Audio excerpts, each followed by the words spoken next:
Jean-Jacques Rousseau, Ideas and Impact, by Jose Loaldea, Andres Grodonsky, and Michael Premo.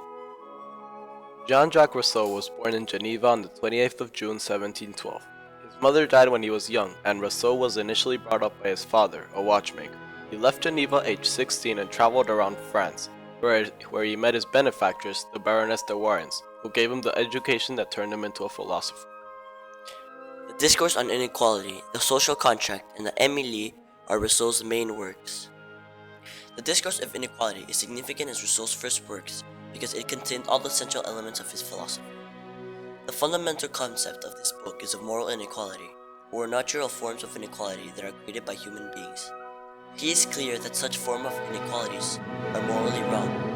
Rousseau's central argument, the social contract, is that government attains its right to exist and to govern by the consent of the governed. Today this may not seem too extreme an idea, but it was a radical position when the social contract was published.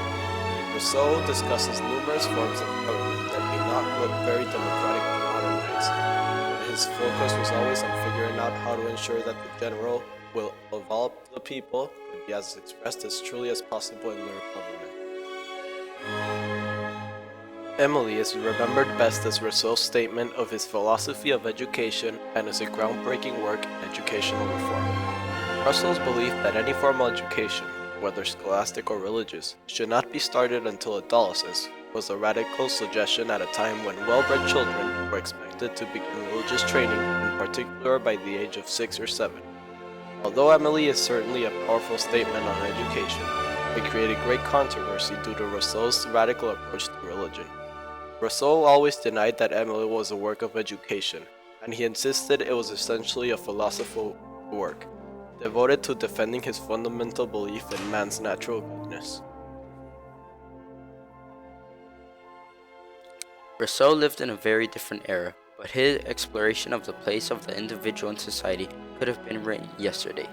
His words address many of today's worries, especially about social inequality and dysfunctional democracy.